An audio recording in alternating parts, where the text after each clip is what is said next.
श्रोताओं, कोरोना से बचाव के लिए योग के आसन एक रामबाण उपाय है। योग से शरीर पूर्णतः स्वस्थ रहता है, रोग प्रतिरोधक क्षमता बढ़ने के साथ ही सांस श्वसन तंत्र, मतलब जिसको कह सकते हैं श्वसन तंत्र भी मजबूत होता है।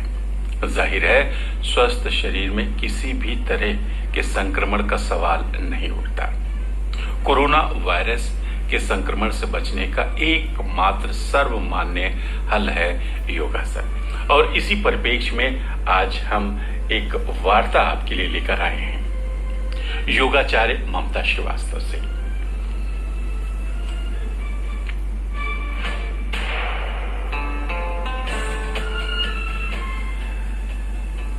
कोरोना काल में योग प्राणायाम की महत्ता, इसके बारे में जानकारी दे रही हैं योगाचार्य ममता श्रीवास्तव। आपसे बात कर रहे हैं संजय द्विवेदी। श्रोताओं, जैसा कि आप जानते हैं कि कोरोना का असर अभी भी है और वो एक तरह से अभी भी सबको परेशान किए हुए है। ऐसे में ही हमारी जीवनचर्या को चलाना भी है और सब कुछ काम करते रहना है एक सुरक्षा के साथ। और ये सब कुछ तभी हो सकता है जब हम स्वस्थ रहें। स्वस्थ रहने में योग, प्राणायाम और खान पान का विशेष महत्व है। खासतौर से इस समय में कैसा हो हमारा योग, प्राणायाम और खान पान, इस विषय पर हमने बातचीत की ममता श्रीवास्तव जी से, जो कि एक योगाचार्य हैं। ममता जी, आकाशवाणी के कार्यक्रम में आपका बहुत बहुत स्वागत है। जी ममता जी, हम आपसे ये जानना चाहते हैं कि आप योगाभ्यासी हैं, आप अनेक लोगों को योग और प्राणायाम की शिक्षा देती हैं। जी आपसे ये जानना चाहते हैं कि जो वर्तमान परिस्थिति है जी जिसमें हम कोविड नामक एक विषाणु से लड़ते हुए जी सब कुछ करने के लिए अब तैयार है, दुनिया फिर से एक बार नए सिरे से इसके मुकाबले के साथ आगे बढ़ रही है। ऐसे में हमारी दिनचर्या कैसी हो, हमारा खान पान कैसा हो, योग और प्राणायाम कैसा हो, इसके विषय में हमारे श्रोताओं को कुछ बताएं। जैसा कि इस समय हम लोग कोविड-19 के प्रभाव से काफी तनाव भरा जीवन जी रहे हैं। जी जी जी। तो इससे बचाव करने के लिए सबसे पहले तो हमें रूटीन अपना सही करना होगा। जी जी। डेली का रूटीन, जैसे हमें जिंदा रहने के लिए सांसों की जरूरत होती है, ऑक्सीजन की जरूरत होती है, उसी तरह हमारे शरीर को स्वस्थ रखने के लिए हमें योगा प्राणायाम की भी जरूरत है। और इस समय चूंकि कोरोना वायरस के प्रभाव से काफी लोग तनाव में भी आ गए हैं। बिल्कुल बिल्कुल। तो इस तनाव को दूर करने के लिए हमें इसी तनाव से, जैसे स्ट्रेस होता है तभी सारे रोग स्ट्रेस से ही होते हैं। बेशक, सभी लोग ये कहते हैं। जी। तो जब स्ट्रेस दूर करना है तो हमें अपने शरीर को साफ रखना होगा, अंदर से साफ रखना होगा। अंदर से साफ रखना जी, अंदर से साफ रखने के लिए हमें प्राणायाम की जरूरत होती है। जी। और जब प्राणायाम करते हैं तो जितनी भी गंदगियां हैं, टॉक्सिन हैं और जो खान पान में जो विषैले पदार्थ होते हैं वो सब इकट्ठा रहते हैं, वो सब हम प्राणायाम के माध्यम से ही बाहर कर सकते हैं। जी। और जो कि ये गलत दिनचर्या इस समय, जैसे देर से उठना, काफी लोग इस घर में रहने से रूटीन सारे सबके बिगड़ चुके हैं। बिल्कुल सही बात। तो सबसे पहले ये सही करना, रूटीन सही करना। सुबह उठते ही सबसे पहले ये भी देखना है कि स्वस्थ आप हैं कि नहीं। ये भी 5-6 चीजें कुछ जरूरी हैं। सभी लोग, बड़े बूढ़े सभी लोग ये ध्यान दें कि हम जैसे उठते ही आप गुनगुना पानी पी लें, उठते ही आपको फ्रेश होना। यदि आप फ्रेश हो जाते हैं तो एक लक्षण तो ये है कि आप स्वस्थ हैं। उसके बाद अपना रूटीन शुरू करना। जी, उसमें से हल्का नाश्ता जब लेते हैं तो मतलब खान पान का इस समय विशेष ध्यान देना है, क्योंकि सारे जो जितने भी इस समय खान पान दूषित जो जा रहे हैं और जमा होते जा रहे हैं, जो इससे हमारी रोग प्रतिरोधक क्षमता जो है वो कम होती जा रही है। जी। और इसके लिए हमें थोड़ा फाइबर युक्त भोजन, संतुलित आहार लेना, पौष्टिक आहार लेना, विटामिन सी और डी रोज लेना। जी सर। और जैसे विटामिन सी है तो ये फलों में, जैसे नींबू में ही पाया जाता है। और मौसमी है, संतरा है, इसमें सब में है। इसमें जो प्रकृति के अनुसार जो फल उपलब्ध हो उससे लेकर जाए। जी, इस समय जो भी सीजन के उससे मिले वो सारे फल लें। नाश्ते में अगर फल लेते हैं तो ज्यादा सही है।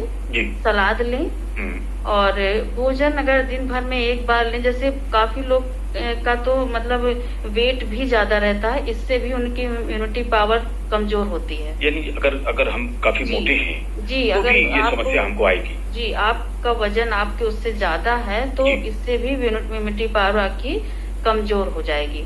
तो इसको भी संतुलित रखने के लिए हमें संतुलित आहार लेना जी, और जी ये जरूरी है। इनके लिए फाइबर युक्त भोजन तो बहुत जरूरी है। जैसे सारी दालों में जी, जितनी भी दालें हैं, मसूर की दाल है, चना है, अरहर है, जी अरहर है और राजमा, ये सब जितने भी ये सब है फाइबर युक्त भोजन करें जी। और रूटीन अपना सबसे पहले सही करना, खान पान का विशेष ध्यान देना और अगर कोशिश करें उपवास करने के लिए, जैसे उपवास ये नहीं कि आप सारा दिन उपवास करिए जी, हाँ, क्या स्वरूप होगा उसका? जैसे आपको अपनी स्ट्रांग मतलब फेफड़े की क्षमता आपको बढ़ानी है तो इसके लिए भी तरीका है कि आप शाम को 6 बजे भोजन कर लीजिए और फिर 10 बजे दूसरे दिन सुबह 10 बजे तक आप कुछ न लीजिए, कोई आहार न लें, जल लें, कोई आहार न लें, ठोस आहार न लें, लिक्विड मतलब पानी और कुछ लिक्विड ले सकते हैं। जी जी जी। बाकी आहार कोई मतलब इससे भी आप कुछ दिन करेंगे तो आपका कंट्रोल, वजन भी कंट्रोल में होगा और फेफड़ा भी मजबूत होगा। जी, और फेफड़ा आपका मजबूत होगा। ममता जी, एक चीज जो महत्वपूर्ण है कि योग और प्राणायाम, जी सर, क्या इसके लिए कौन सा समय उत्तम रहता है? बहुत सारे लोग जब सो के उठे तभी शुरू हो गए, लेकिन सचमुच में कब करना चाहिए इसको? अच्छा, जब करना चाहिए तो क्या खाली पेट रहना चाहिए या कुछ जलपान वगैरह करके तब करना चाहिए? इसके विषय में हमारे श्रोताओं। जी, प्राणायाम योगा तो खाली पेट ही ज्यादा फायदेमंद होता है। हाँ। सुबह के समय ज्यादा फायदेमंद होता है, लेकिन कुछ ऐसे भी लोग हैं जो कि सुबह उठते हैं तो उनके शरीर में अकड़न रहती है तो आसन उनका शरीर अच्छे से नहीं कर पाता। तो उनके लिए थोड़ा सा जैसे धीरे धीरे जैसे जैसे टाइम बीतता जाता है तो थोड़ा उनके शरीर में लचीलापन आता जाता है, तब वो सेकंड टाइम में आसन सेकंड टाइम में उनके ज्यादा अच्छे होते हैं। अच्छा। और प्राणायाम सुबह के समय, तो ऐसा सबके साथ नहीं है, जिसके साथ कुछ प्रॉब्लम है उन्हीं के साथ है, जबकि सुबह ही अगर योग प्राणायाम करें वो ज्यादा मतलब बेस्ट वही है। अच्छा, एक चीज बताइए, अभी आपने ये चर्चा करी कि इस दौर में तनाव बहुत हो गया, स्ट्रेस बहुत हो गया लोगों को, ये सोच करके कि हम जिस माहौल में जी रहे हैं ये माहौल कब तक रहेगा, हम निकल पाएंगे कि नहीं, निकलेंगे तो हम सुरक्षित रहेंगे कि नहीं, अगर हम असुरक्षित हुए तो हमारा परिवार असुरक्षित हो जाएगा। इस तनाव में परिवार का प्रत्येक व्यक्ति जो है वो जीता रहता है और सचमुच में आपने जैसा कहा कि उसके स्वास्थ्य पर, पूरे परिवार के स्वास्थ्य पर विपरीत प्रभाव पड़ता है। इस तनाव से मुक्ति के लिए किस तरह का योग किया जाए जी, हमको थोड़ी शांति मिले?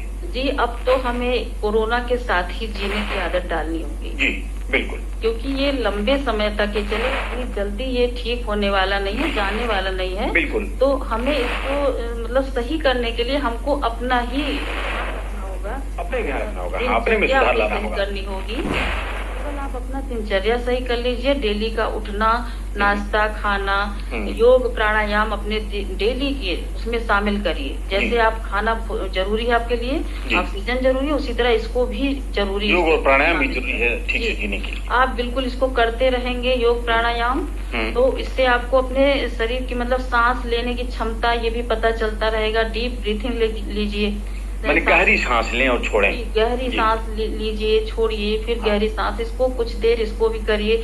ओम की ध्वनि का उच्चारण करना, इससे क्या होता है, जो जी परिवार में इस समय जो निगेटिविटी जा रही है कि अरे आगे क्या होगा, ऐसे कब तक चलेगा, तो इसके लिए जब ओम की ध्वनि का उच्चारण होता है परिवार में, अगर कोई एक भी व्यक्ति ओम का उच्चारण कर रहा है तो इससे जो ध्वनि की गूंज होती है पूरे घर में, उससे भी सकारात्मक ऊर्जा पूरे घर में प्रवेश करती है। कितनी देर करना चाहिए ओमकार की ध्वनि का उच्चारण? कम से कम 5-6 मिनट इसको करना चाहिए। अगर डेली, जैसे हमारे 60+ जो है वो सब आसन नहीं कर सकते, सब मतलब आसन वगैरह नहीं कर सकते, प्राणायाम भी पूरी तरह नहीं कर सकते, तो वो अगर ओम की ध्वनि जितना भी उनकी सांस भरने की क्षमता है उसको भर के और ओम की ध्वनि का उच्चारण केवल करते हैं तो उनको बहुत लाभ मिलेगा। मतलब वो खुद भी स्वस्थ होंगे और परिवार से तनाव, जो सुनेगा ओम की ध्वनि का उच्चारण जो सुनेगा उसको भी उसका लाभ मिलेगा और घर में सकारात्मक ऊर्जा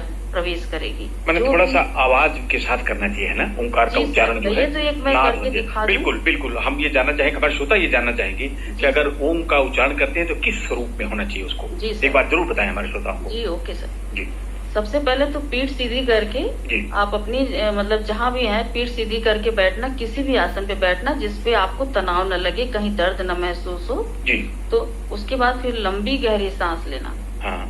लंबी गहरी सांस भर लीजिए, आपकी क्षमता अनुसार जितनी भी है, यानी कि आपको भरना ही है जबरदस्ती, अपनी क्षमता अनुसार आप सांस भरिए। चलिए शुरू करते हैं।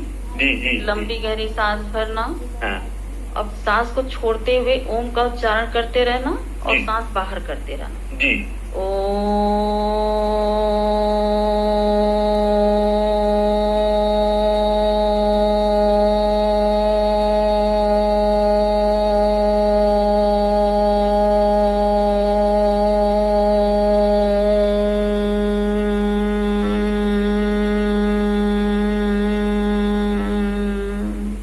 ममता जी, आपने ये बताया कि इस स्वरूप में ओम का उच्चारण वृद्ध से लेकर के और युवा वर्ग तक अगर करे तो परिवार से नेगेटिविटी जो है वो समाप्त हो जाएगी और हम स्वस्थ भी होंगे। जी। और कुछ हमारे बंद भी रहेंगी, मैंने आंखें बंद करना बताना मैं भूल गई थी। जी जी जी। तो इस तरह से हम थोड़ा योग प्राणायाम करें, सुबह उठें, नित्य क्रिया हमारी सही हो, जी, भोजन हमारा सही हो। जी सर। टहलने के बारे में आपका क्या मत है? जी, टहलने पे जैसे आप मॉर्निंग वॉक करते हैं, कुछ लोग इवनिंग वॉक भी करते हैं, तो जैसे टहलना तो शरीर के लिए अच्छा है, लेकिन जैसे आप टहल रहे हैं तो आपके सांसों के लिए, आपके हार्ट के लिए वो अच्छा है। बिल्कुल। टहलना आपके लिए, आपका हार्ट स्वस्थ होगा टहलने से, जो फ्रेश ऑक्सीजन आपकी पहुंचेगी। हाँ। वो उसको जो है आपका हार्ट बिल्कुल पूरी तरह स्वस्थ होगा। और लेकिन आप स्वस्थ पूरी तरह तभी होंगे जब तक आप योगा प्राणायाम नहीं करेंगे, क्योंकि जब तक आप प्राणायाम, जैसे भर्सिका है, भर्सिका से हमारा फेफड़ा स्वस्थ होता है। फेफड़े को स्वस्थ करने के लिए सांस भरना फेंकना ये लगातार करना 15-20 सेकंड 30 सेकंड। उसके बाद सांस को भर के होल्ड करके फिर झटके से सांस बाहर फेंकना, ये ध्यान बंद है। तो ये भर्सिका से तो फेफड़ा मजबूत होता है, फेफड़ा एक्टिव होता है पूरी तरह। फेफड़े का आहार ऑक्सीजन ही है, उसको पर्याप्त मात्रा में ऑक्सीजन मिलती है। जी। तो पूरी तरह हमारा फेफड़ा स्वस्थ होगा, जो कि ये वायरस जो कोरोना वायरस का अटैक सीधे फेफड़े पे ही है। जी। तो हमें फेफड़े का ही ध्यान विशेष देना है। ममता जी, दूसरी बात, चलते चलते आपसे जानना चाहते हैं कि आप श्रोताओं से क्या कहेंगी, ऐसे श्रोताओं से, ऐसे युवा वर्ग से जो आलस्यवश इन चीजों को इग्नोर करते हैं, यानी योग और प्राणायाम को इग्नोर करते हैं और बैठ के बात करके समय बिता देते हैं, ऐसे हमारे श्रोताओं से क्या कहना चाहिए? जी, वो आलस्य है तो वो जान ले कि पूरी तरह वो स्वस्थ है भी नहीं। जी। जब आलस, जैसे स्वस्थ रहने का भी आपको लक्षण पता हो जाएगा कि हम स्वस्थ हैं पूरी तरह की नहीं। जैसे कि मैंने बताया कि वेट ज्यादा नहीं होना, समय से पेट साफ हो जाना, त्वचा साफ होना। त्वचा साफ सुथरी है तो आपकी मतलब इम्यूनिटी पावर आपकी स्ट्रांग है। आलस्य न होना। बिल्कुल। आलस्य जिसको आ रहा है तो वो समझ लीजिए अंदर से वो स्वस्थ नहीं है, वो उसके मतलब अंदर अभी गंदगी है, टॉक्सिन है। उसको पूरी तरह ये ध्यान देना कि मुझे इसको साफ करना है, प्राणायाम करके साफ करना है, योग करके साफ करना है। योग तो एक सुपर साइंस है। जी। जैसे मतलब अब माना जा रहा है, अब तो पूरे विश्व में योग दिवस मनाया जाता है। बिल्कुल सही बात। तो इसके लिए हमें योगा प्राणायाम डेली के रूटीन में बहुत ही जरूरी है शामिल करना, यदि हमें स्वस्थ रहना है और स्ट्रेस से दूर रहना है। जी, स्ट्रेस से ही तो रोग होते हैं। अगर स्ट्रेस दूर करना है तो आपको योगा प्राणायाम करना ही होगा। और जो मतलब पॉजिटिव सोच रखते होंगे तो उनकी बीमारी ऐसे ही दूर हो जाएगी, उनको अच्छा फील होगा सारा दिन। वो जो करते हैं योग प्राणायाम सुबह के समय, उनको सारा दिन अच्छा फील होता है, सुख का अनुभव करते हैं, पॉजिटिव एनर्जी फील होती है, सबको अच्छी राय देते हैं। ये नहीं कि आपको दूसरे को राय दे रहे हैं तो अरे अब कैसे होगा, वो कैसे होगा, उसके लिए भी वो अच्छी राय देते हैं, खुद पॉजिटिव में रहते हैं, दूसरे को भी पॉजिटिव एनर्जी से भर देते हैं। आपने इतनी सारी जानकारी हमारे श्रोताओं को दी कि कैसे हम स्वस्थ रह सकते हैं योग प्राणायाम के माध्यम से, अपनी दिनचर्या के माध्यम से और अपने खान पान के माध्यम से। आकाशवाणी पर फिर हम आपसे आगे अपने श्रोताओं के लिए बहुत सारी बातें करते रहेंगे। आपका इस सुझाव के लिए, इस जानकारी के लिए जो आपने श्रोताओं को दिया, आकाशवाणी परिवार की तरफ से बहुत बहुत धन्यवाद। कोरोना काल में योग प्राणायाम की महत्ता श्रोताओं, अभी आप सुन रहे थे ये बातचीत और इसके बारे में बता रही थी योगाचार्य ममता श्रीवास्तव और आपसे बात कर रहे थे संजय दत्त द्विवेदी। सही बात है दोस्तों कि प्रतिदिन नियमित तौर